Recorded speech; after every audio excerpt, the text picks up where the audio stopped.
Good evening and welcome to the Burley Fisher Books YouTube channel, or the corner of my front room.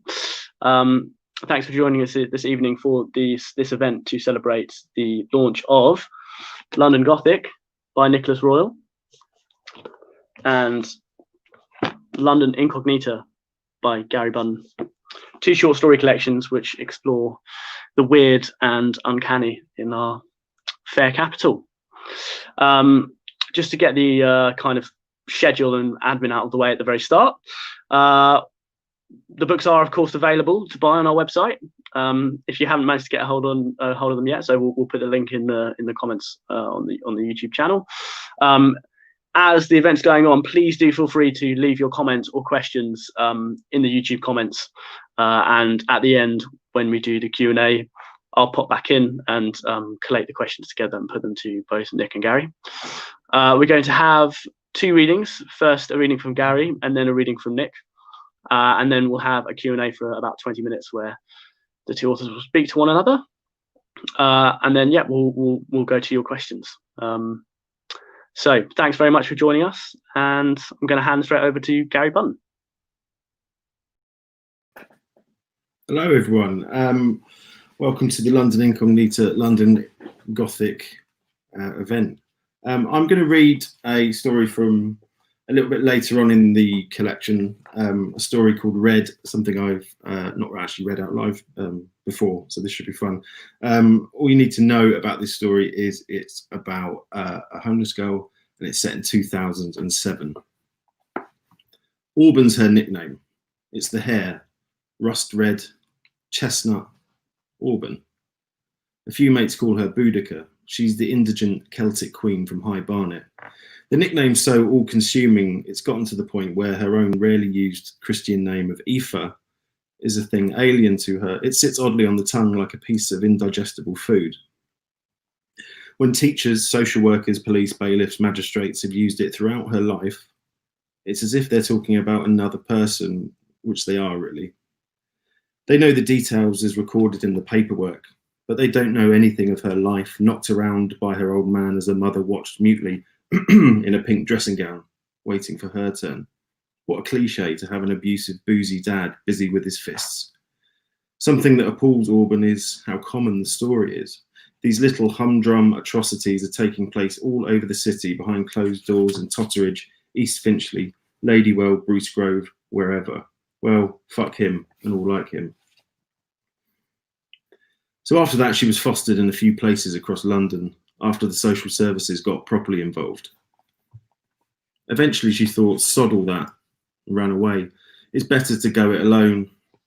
I was escaping from their world and into a parallel one, this invisible reality rubbing up next to the fake one people think of as normal life. I escaped to a London in plain view, but out of sight. Or so she likes to think.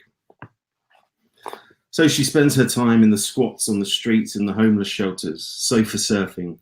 Sometimes with mates and acquaintances. She's got an auntie in Burnt Oak who lets her stay every now and then, a warm sofa, a plate of hot food, mum's younger sister. But she doesn't stay there long. It's a dirty and boring part of town, and anyway, her welcome only lasts a night and a morning. Often when she's out begging, maybe by Angel Underground Station under the arcades that flank the banks, by the Sainsbury's cash machine in Holborn, or watching the tourists flood in and out of Victoria, she's approached by godbotherers, street pastors they're called, who squat down on their haunches in an attempt to be on her level. They tell her they can help, that there's a better way, a way out of this. The crosses around their necks glint, and so she calls the men nonces, kiddie fiddlers, laughing in their faces as she tells them to jog on, leave her alone. She tries to make a scene, embarrass them, make them feel bad, because if there was a God, he departed this city long ago. And Auburn may have had a rough start in life, but she isn't stupid. She got taken to church, clutched rosary beads and said her Hail Marys, and looked at the stained glass windows whilst zoning out as the priest said what he had to say. Stories about Mary, the saint's suffering that was supposed to be celebrated. Pain as a virtue was something she could never get behind. And as she watched her father rearrange her mother's features and then kick her while she was down, Curled into a ball on the carpet, Auburn decided that if some higher being than us had created all of this, allowed all of this, then it was sick, with a degenerate sense of humour. So what if the creator itself was flawed? But you couldn't ask that question at a Catholic school. But it was clear that the architect was a drunken madman, a strung-out junkie who had once been a successful artist. It was the only explanation, other than simply there was nothing. So the street pastors always leave with fixed smiles on their faces as they retreat and melt back into the crowds of human life that wind and writhe in the streets. She is 20 years old and has been on the streets for a few months. She's got a good begging spot by a Halifax cash machine, and once or twice has been gifted a few notes, fivers and tenors mainly, from the friendlier types who pass. Women, most of the time. A couple of creepy geezers who are best avoided if possible, and she may be young, but she's not stupid. And she remembers that big bloke, Mick, he was called, who passed her most days. He never gave her any change, but she always asked anyway on the off chance. He'd answer no with a grunt.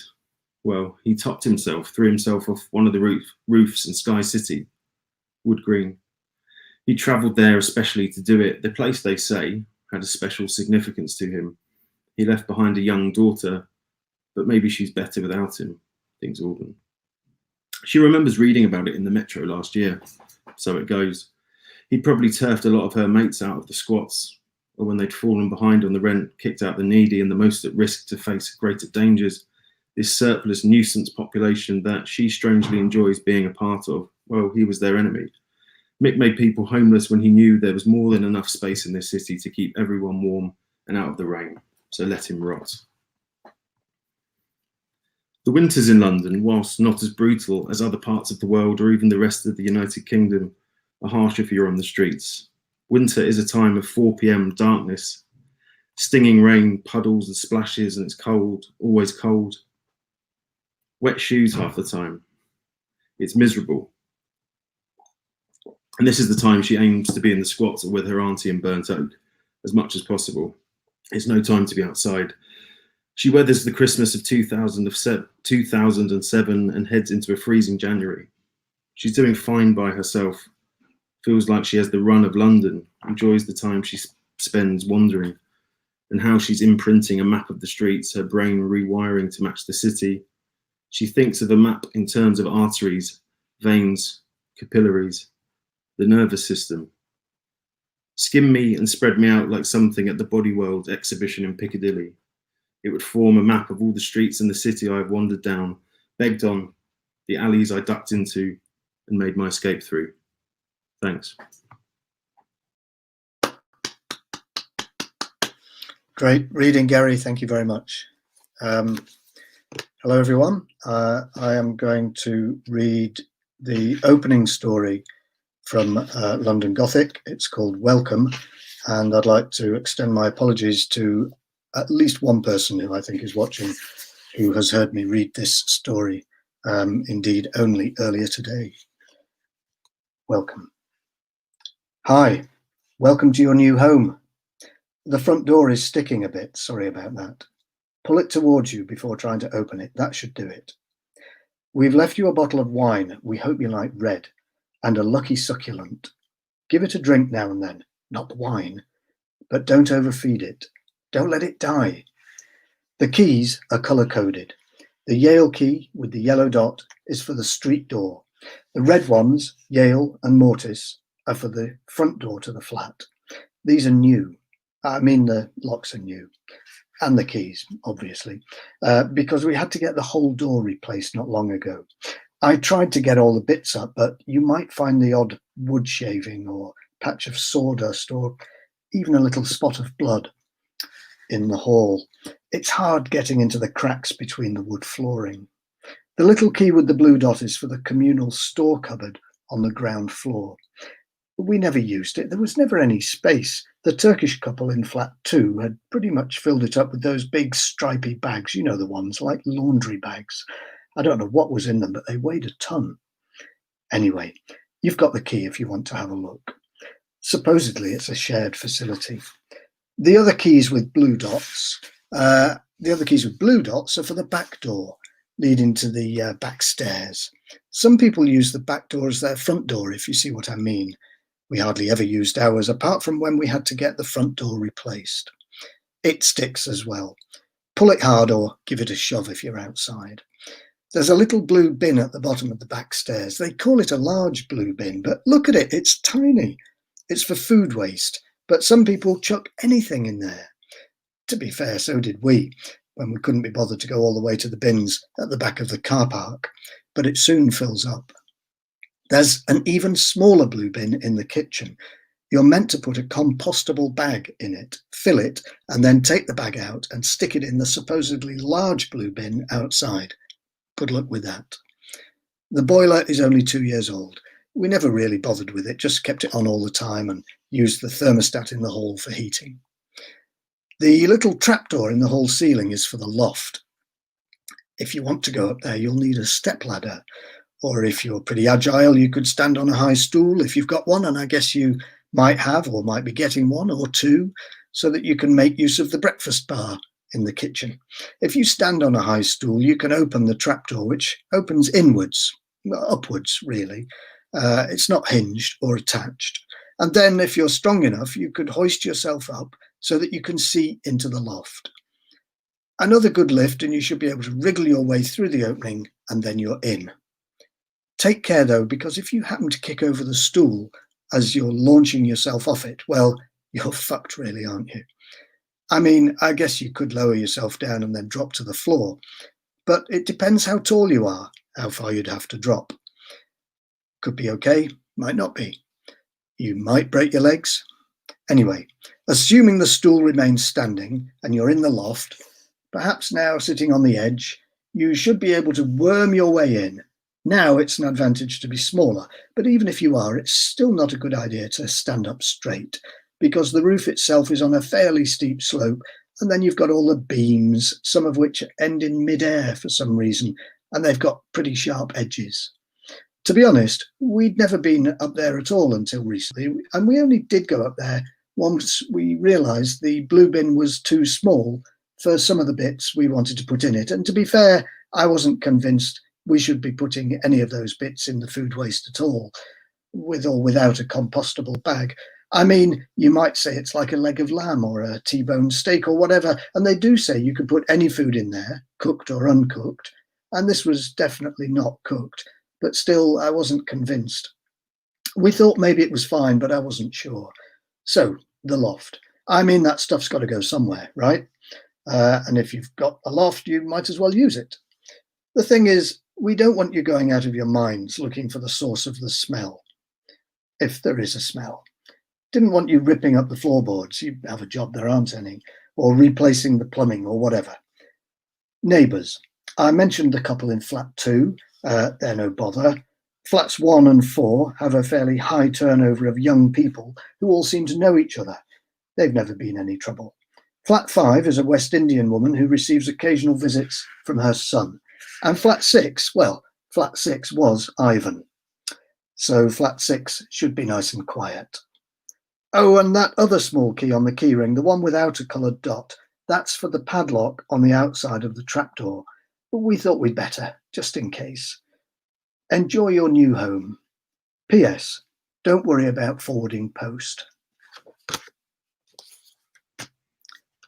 That was great, Nick. Thank you, Gary. Very kind. Yeah, I really enjoyed that. So for anyone's watching, we're going to have a bit of a chat now, aren't we, about both of our books? Yeah. Let's just see where it takes us, I think. I mean, but before we get into it, I just wanted to say one thing I really enjoyed, just been reading your book. So the second story in your book, which is Inside Out, basically takes place about 300 meters from where I'm sitting right now, and I'm in the Influx Press office right now, which you visited, of course. And I, obviously reading this, preparing for the event, I was like, oh, that's a nice little synchronicity there, which I quite enjoy. The sort of description of the, I think the traffic lights around Newington Green. I was like, I know those traffic lights. I'm intimate with those traffic lights. And you probably know that house on Matthias Road. Yes, I think I know the one you mean. Yeah. Very strange house. It well, it does have a door at the front and a door at the side, and it just doesn't look like it's a big enough place, or like it's designed in such a way to accommodate two separate homes. And I guess it could be a front door and a side door, but it doesn't look like that. It looks like two households. And so I imagined that it was one household, and that the different doors, depending on which door you went in, I don't know, different stuff would happen. Yeah. I really like that part of town, obviously, which has changed recently, of course, with the introduction of Maggie Hambling's much documented statue. She doesn't call it sculpture, rather. Yes, yes, not of Mary Wollstonecraft. No, indeed. Sorry. Like I often get the bus just opposite it, and I think tourists are coming now, like curious people are coming to take photos of it now. Well, I mean, we started off by talking about like property, housing, which I think that first story you read kind of is apes sort of estate agent language almost. I think that's definitely, I noticed the sort of theme running through your writing about London. I think it's probably fair to say it cropped up in my book. I don't know. I mean, why is that sort of obsession with property? Well, I think it's maybe it's an obsession with architecture and with buildings. Because I mean, we're both clearly obsessed by cities and by one city in particular. These two books would suggest. And obviously, what do you get in a built environment? You get buildings, and we live in them. I mean, at the moment, that's all we do in them. It's all we're allowed to do in them because of the lockdown. But at other times, we do all sorts of other things in them, don't we? We go to the cinema, we go to art galleries, we go to pubs and bars, we go to restaurants, and always the buildings. And I'm really, really interested in buildings. I'm interested in cinemas, old cinemas, and whether they retain some kind of atmosphere from. And I know this is the kind of idea that you find interesting as well. I think from reading your book, like there's something. It's like there's something in the fabric of the place, whether it's in the walls of a building or whether it's in the interiors or the exteriors. But I hadn't really noticed how many buildings were in this until I started looking through it myself. Once it was in actual book form, and I realised that architecture crops up again and again and again.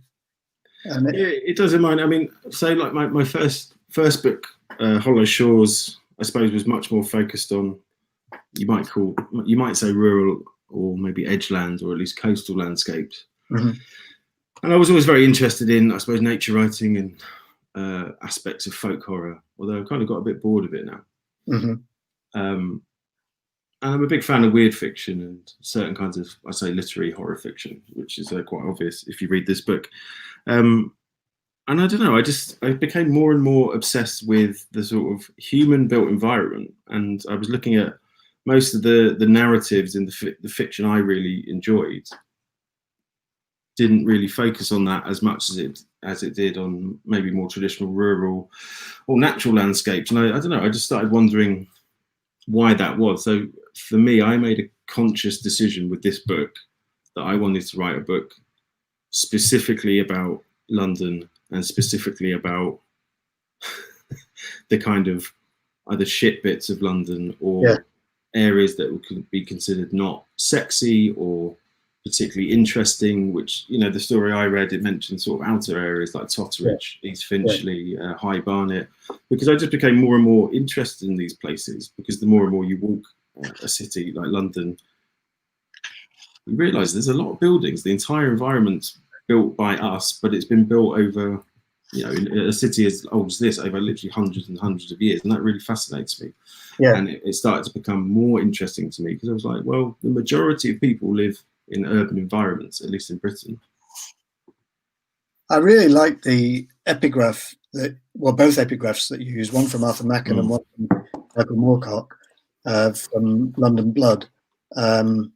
By the way, I know this is a digression, but Mother London, I'm guessing you've read Mother London. Yes, several times. Yeah, I only read it once because of the size of the thing, but I absolutely love that book. It's my favourite London novel.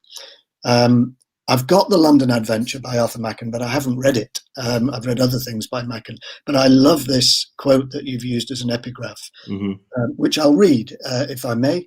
Yes, because it gives it tells people why I called the book Incognita. Exactly. That and not Incognito. Exactly. For if you think of it, there is a London Cognita and a London Incognita. We all know about Piccadilly and Oxford Street, London Bridge and the Strand.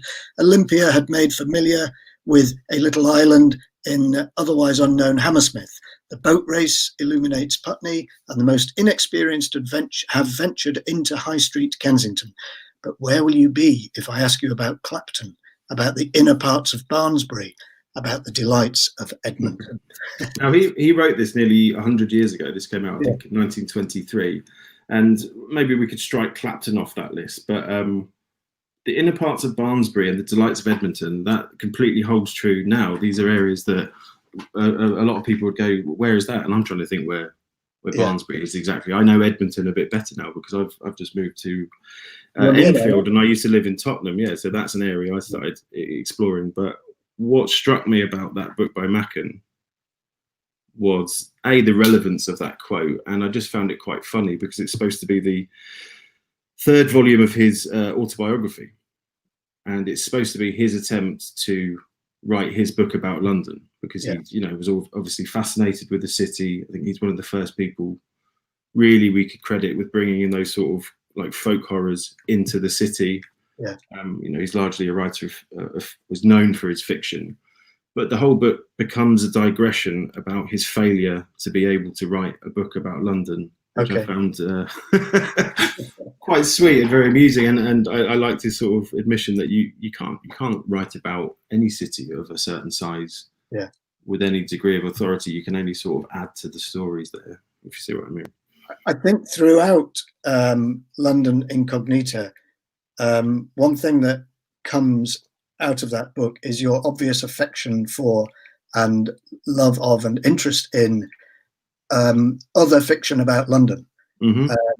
So whether it's Machen or Moorcock or whether it's M. John Harrison, I don't think you mentioned Harrison, but you have characters. Unless my memory is letting me down here, you've got characters or character names from Harrison. Yeah, absolutely correct. Michael Ashman, he's a Harrison character, isn't he? Yes, from Course of the Heart. From the Course of the Heart, which was for me was a really transformative novel. How he wrote about. Yeah, and Yaxley is the name of the. But actually, Yaxley, slight digression. I always wonder about the name because I've seen it crop up being used by other writers as well. There's what was his name? He wrote Antique Dust. He was like a ghost story writer and a kids writer. He has a story called Yaxley's Cat.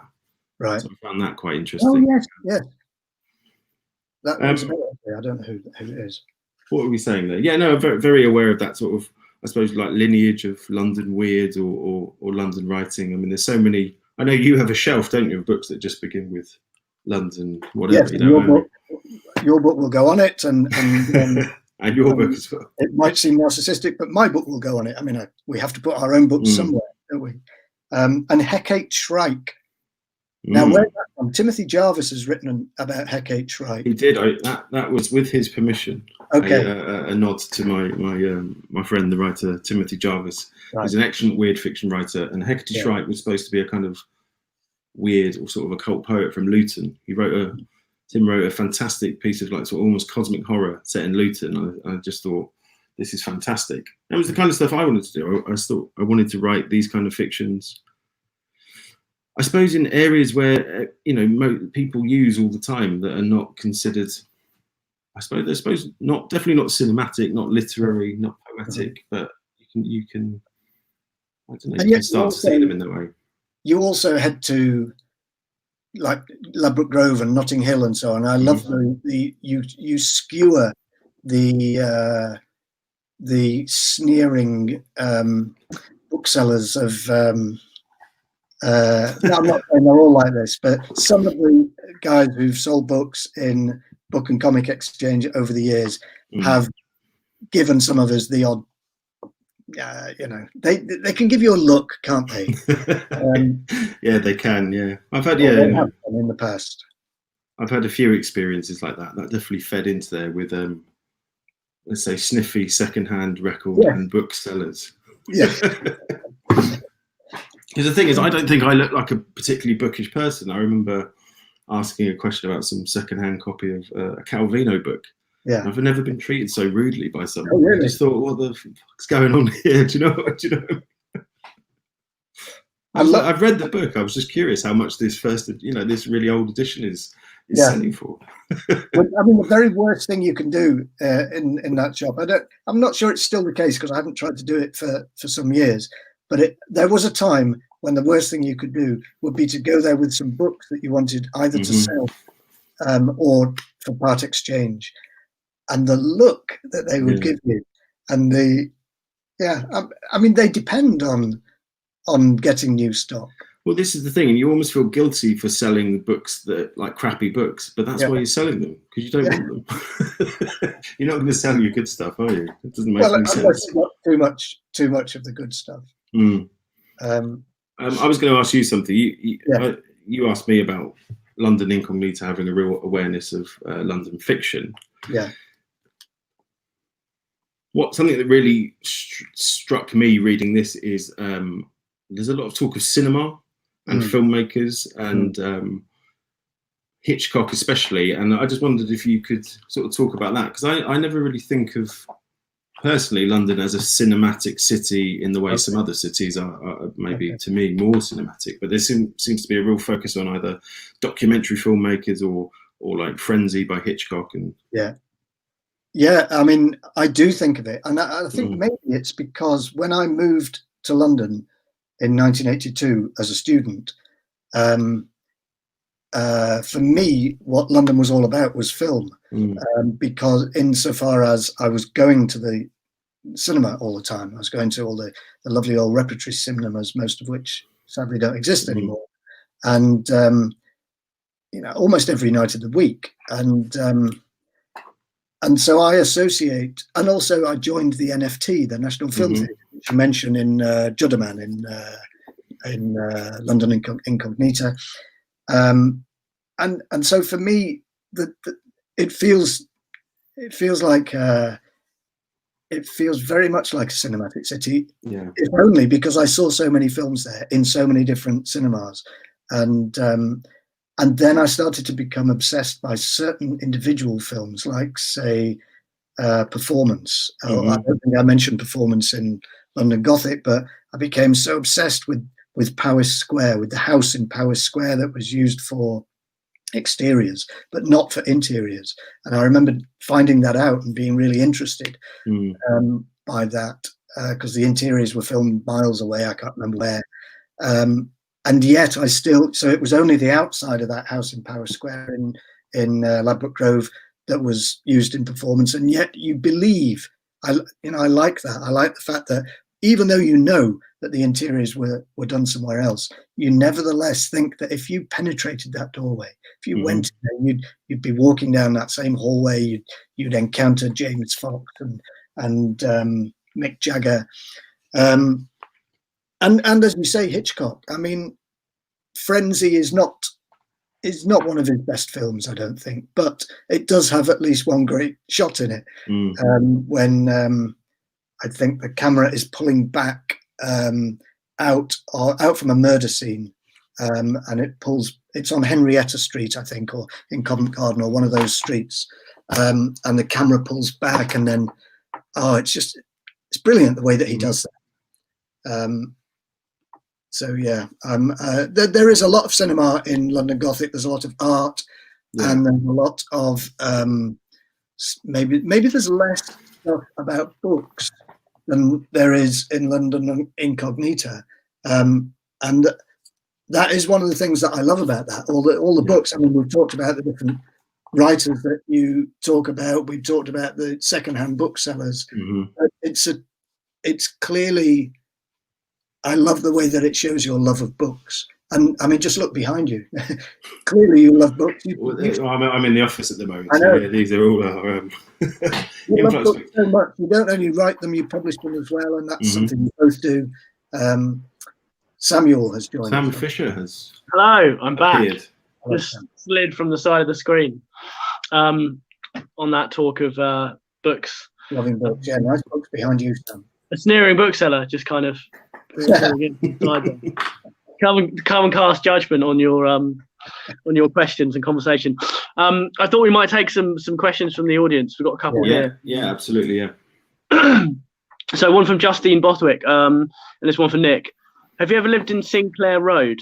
And if so, what was the flat like? And was it divided horizontally or vertically? I was going to ask that question.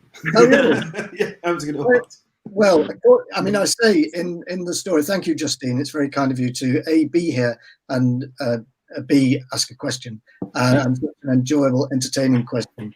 That story is called Standard Gauge. And one of the ideas in the story is that at some point, everybody has lived in Sinclair Road, which is in between Shepherd's Bush and Hammersmith. And it's one of those streets. There's one in Manchester. There's 2 or 3 in Manchester, but there's one in particular that I think of called Clyde Road in West Didsbury in Manchester, where it doesn't matter how many people you meet. If you tell them that you once lived in Clyde Road, as I did for a year, they will say to you, "Oh, I lived in Clyde Road." And the same thing holds true of Sinclair Road in, I think it's it's either W12 or W14. You say, "Oh, I was in Sinclair Road this afternoon." "Oh, I lived in Sinclair Road in 1987, just for 6 months." And there's something about the look of the houses there that it looks like they're not divided vertically, but horizontally. Hence the idea that it might be horizontal rather than vertical, the separation of accommodation. Good question, Justine. Robert Graham follows up with a comment saying, Roald Dahl, Nick. So, okay. Robert is the person I was apologising to before for reading Welcome, because I read Welcome to Robert and his students this morning, and he had mentioned Roald Dahl, but he mentioned it in connection with one of the other stories in the book, and I was struggling to see the connection. But you know how you sort of nod along and you say, yes, okay, Roald Dahl, thinking, what is he talking about? But in fact, there is a Roald Dahl connection with Welcome, the story that I read.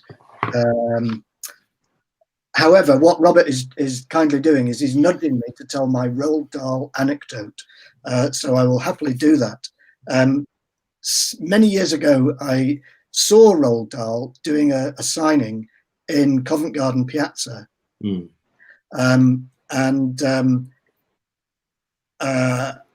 looked completely miserable. And we've heard that he was a bit of a miserable bugger. Anyway, he looked, he could barely bring himself to smile at people or even look up at them as he was signing their books. And at some point after that, I wrote a story. So this was probably 1983 or 4. And I wrote a story kind of about him called Ronald Dole and the Art of the Short Story. And I thought, I know, I'll send it to him and get his advice, because that's precisely what writers want, isn't it? To be sent a terrible story by a novice writer and ask advice about it. So I did that, and he wrote back to me, and he said, "Dear, I'd got the letter, but I don't know where it is, but I can remember it, I think, by heart." He said, "Dear Mr. Royle, thank you for sending me your story, Ronald Dole and the Art of the Short Story, which I've read and did not like very much. There are 3 secrets to the writing of a short macabre story, and they are: 1, it should be totally believable. 2, there should be no extraneous words, sentences, or paragraphs, and 3, there should be an underlying vein of humour running through it." Now, I was very interested to see that he misspelt vein. He spelt it V-A-N-E. Now, I gave him the benefit of the doubt. I don't know, maybe he was dictating it and his secretary misspelt vein. But anyway, and then it was yours sincerely, Roald Dahl. and I do have it somewhere. I feel like the third point is really belied by the first two, in the sense that it's the most humorless letter I think I've ever heard. Yeah. Also, I mean, his stories have humour in them, definitely, but are they all strictly believable? I'm not convinced that they are. Yeah. Could you really use an icicle? Anyway, next question. So this is one for both of you, and it's from Giselle Lieb. What is the darkest in terms of horror, city or place in a city that you've been in, Gary and Nick? The darkest place I've been to in a city? Yeah, in terms of horror. So I guess not just in terms of like poor lighting. What place has made you shake with the weirdness of its, I don't know, history the most? I mean, this comes out in the book a lot. When I was a younger man, I spent a lot of time in sort of illegal squat parties and things like that, and saw some quite sketchy things there. I remember being in a giant abandoned warehouse in Bermondsey, and I suppose a bit of the party was in what would have been the old sort of manager's office, but the whole floor was doing this, like bouncing up and down because so many people there, and I felt it was going to collapse. I remember panicking quite a lot, and just I'd say that kind of world, probably some of the darkest and also most fun but darkest things I've seen in London. Yeah. I'm trying to I was just having a quick look through there. I mean, I was walking around Manchester and Salford today all afternoon. I walked for 17 miles reading this, because I do most of my reading while walking. And while I was out, I thought I would have a look for a venue in Salford called the White Hotel, which I've heard about many times, but I've never been to before. And so I thought I'd check out the White Hotel. And I went down the street where it was, and it was very dark and a bit creepy. And I found the building that I think is the White Hotel. It was white. It's not a hotel. I knew that anyway. But it didn't look like it had ever been a venue of any kind. And yet I know it has been. And then I got to it's a dead end, by the way. It's in a dead end. And I got to the end of the dead end, and there's a sort of used car lot or something over on the far side. And then suddenly an alarm started going off, which was on top of, I could see there was a camera and an alarm attached to it. And that spooked me, actually, because I'd been kind of slightly spooked walking down from, it's called Dickinson Street or Dickinson Road. And I'd got slightly spooked just walking down the road to begin with, because there were one or two slightly shady characters hanging around. So there you go, Giselle. That's my dark city location today. Good question, Giselle. Thank you very much. We've got a question hot off the comments from Jason Gould. Have either of you written or considered writing non-fiction psychogeography in the vein of Ian Sinclair? To go back to Sinclair in a different vein. I can go first on this. I mean, I have written bits of non-fiction, mainly like sort of essays and articles, which can be like around this sort of stuff. I would not want to write anything now in the style of Ian Sinclair, because although greatly influenced by his writing, I mean, how old is Ian Sinclair now? He must be 75, right? Yeah. I was greatly influenced by that kind of 80s, 90s psychogeography, but I do think the way you have to write about a city like London has changed now. And I think what those kind of writers were doing was quite innovative and fresh.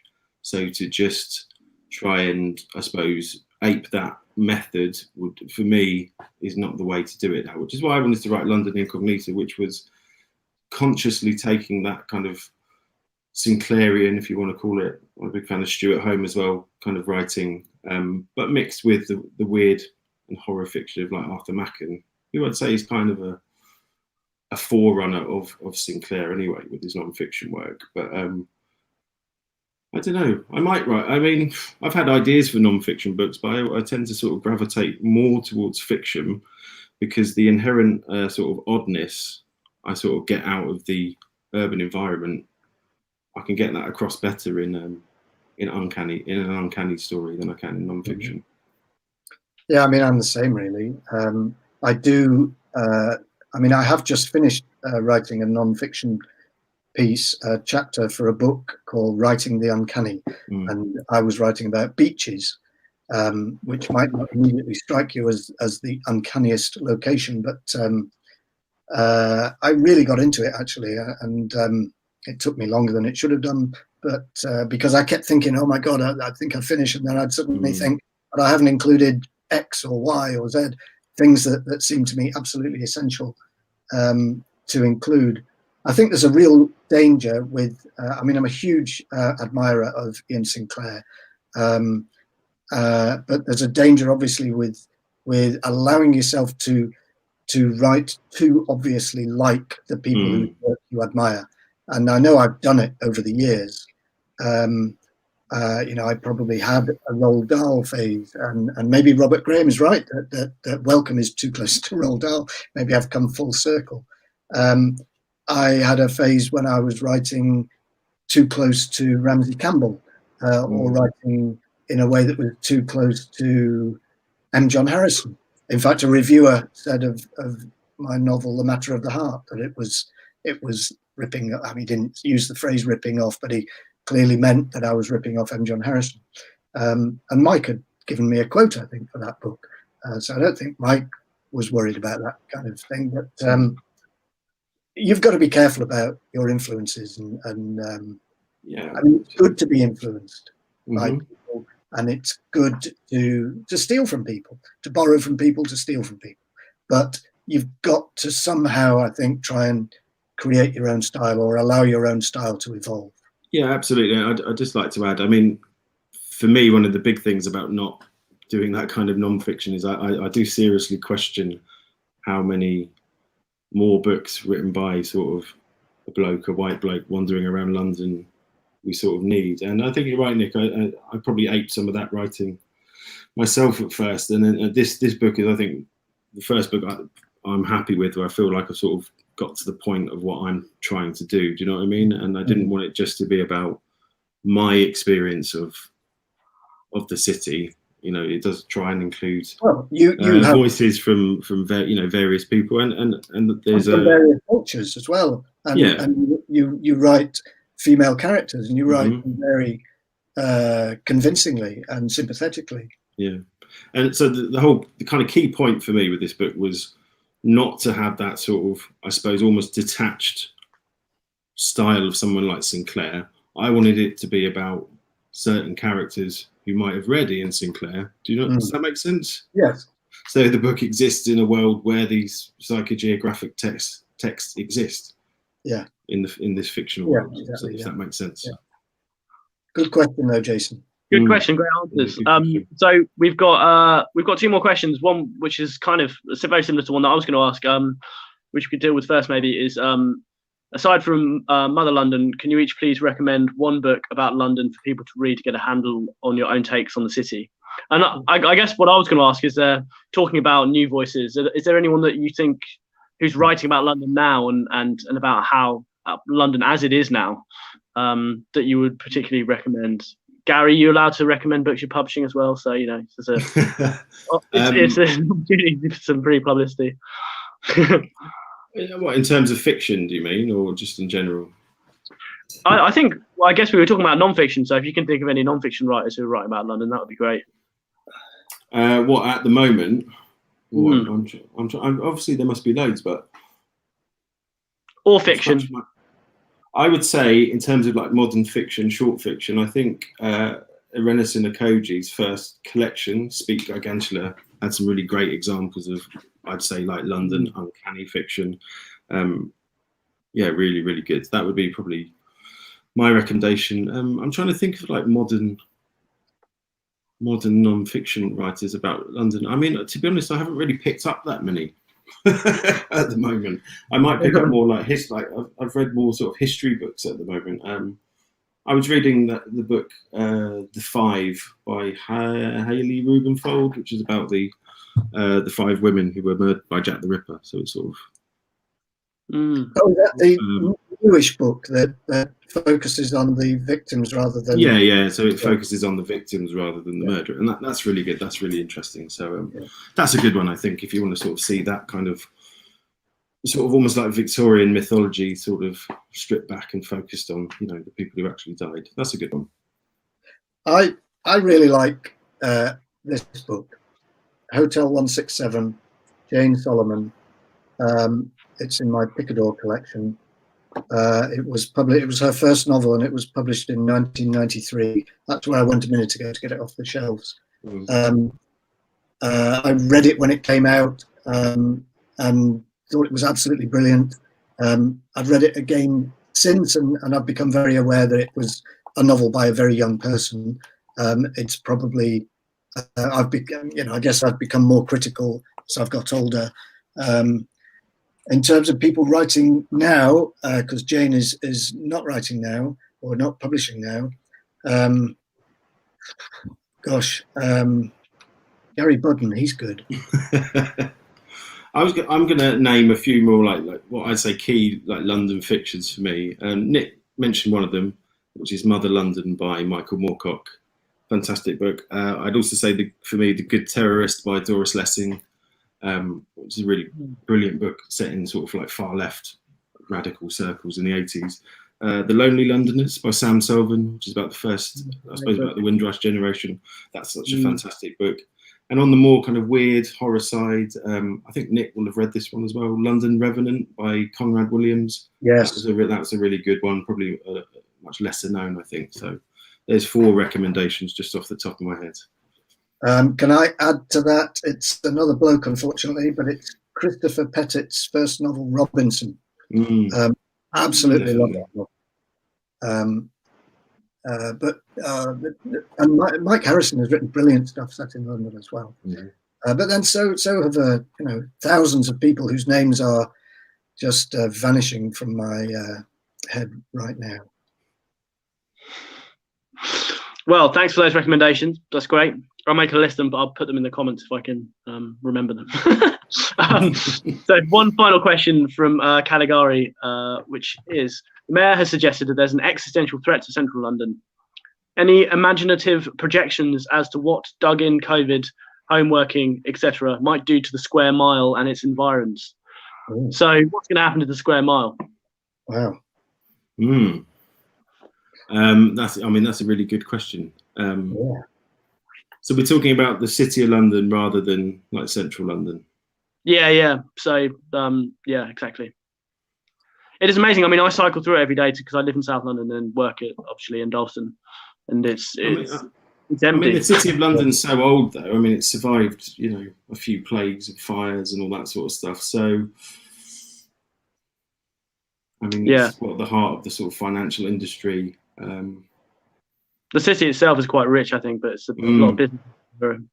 I hope. I mean, it may not be a cool thing to say, but I hope it does survive, and I hope, because Sam, you said you've been cycling through it. I've been walking through it. I've been doing lots of, when I was in London earlier in the summer, I was doing lots of long walks from Stoke Newington down to Peckham or Streatham and back, and it's more or less a straight line. I didn't always do it in a straight line, but there is a straight line, and it goes through the city and over London Bridge, and as you say, it's kind of deserted.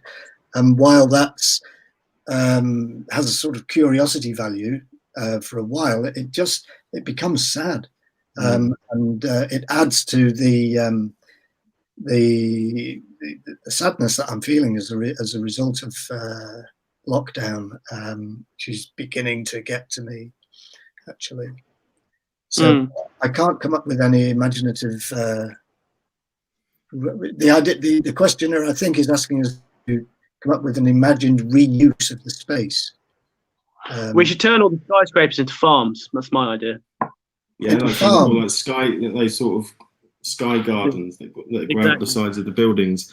I mean, the buildings themselves. I think if a city like London can do anything, it shows that the sort of buildings can be endlessly reinterpreted. That's something that crops up a lot in a kind of funny way in your book, Nick, about how houses get turned into terrible art galleries and things like that. So yeah, I think the buildings will I don't think they're going to be abandoned, and I don't believe that. But if they were, they'll be used for something. Well, they could be converted into flats, couldn't they? Mm-hmm. But then, if everyone's living there, where are they going to be working? I don't know. Yeah.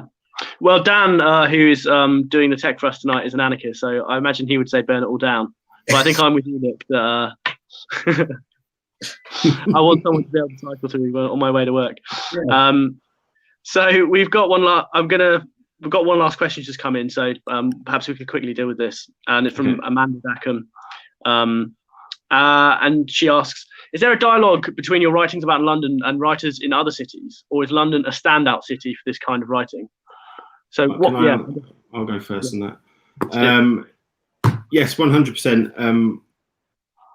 One of the really big influences of me in maybe the last 5 years was discovering the work of Joel Lane, who Influx Press are currently starting to reissue some of his work, which a lot of it had fallen out of print. And he was a writer who almost focused specifically on Birmingham and the kind of Black Country area. So definitely not a London writer, but the way he wrote about urban space was like a huge influence on me, like 100%. And another one Nick mentioned is Ramsey Campbell. I think some of his like kind of horror stories from the 70s set in industrial decline Liverpool, big influence on London Incognita. So I would say yes, definitely I would like to think I'm definitely in some sort of dialogue with these kind of writers. Yeah. I like people to celebrate their patch. Do you know what I mean? I don't think London's necessarily special, but it is where I live. And I enjoy when I find writers who can celebrate their area in the same sort of way. Yeah, I've just dropped a link in the comments, by the way, to the Joel Lane books published by Influx. If brilliant, anybody pick them up.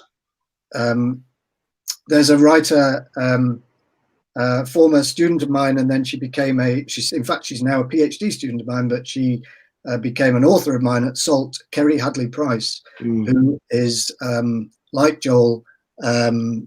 Writes about, well, specifically she writes about the Black Country.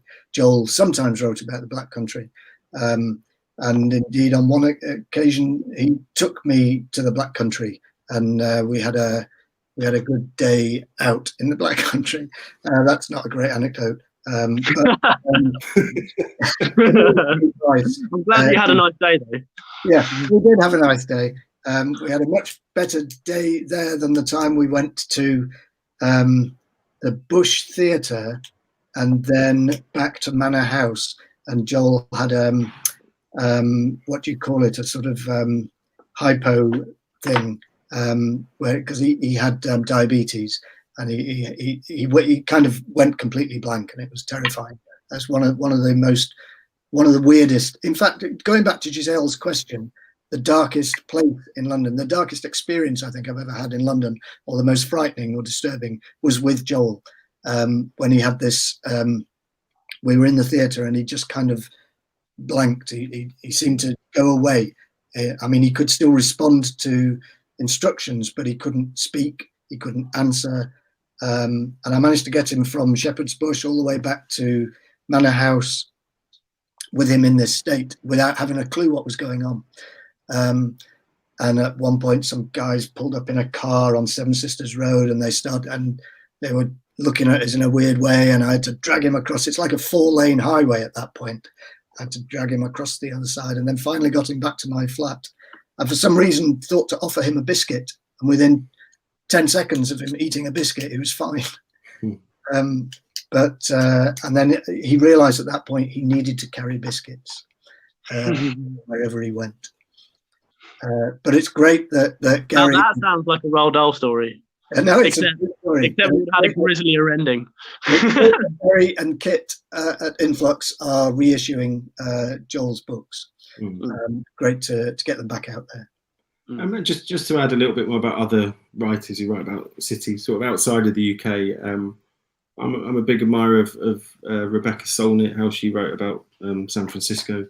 It's not a city I've even ever visited, although I would like to. But again, it's that sort of, I suppose, awareness that that's her place, and she sort of brings it to life. And it's not with a sort of superiority, but it's a kind of celebration of it. And certain German writers like one of the influx authors, Paul Scraton. He's from the UK originally, but writes very, very well about Berlin.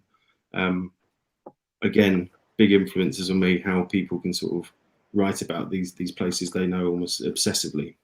I love the way that Siri Hustvedt writes about New York in The Blindfold, first novel, and one of my favourites, probably my top 10 favourite novels. She kind of makes it her own, and in not a dissimilar way to the way that Paul Auster writes about New York in his New York trilogy. Yeah. Well, that's brilliant. Thanks, guys. Thanks for your reading and your thoughts. It's been a great event, and please do make sure to purchase their books if you haven't done so yet. And the video will be available on YouTube to watch after the fact as well. So if anyone wants to watch the video who has missed it, please do feel free to send them the link. And have a great evening. Thank you, everybody. Thanks for having me. Thank you, Gary.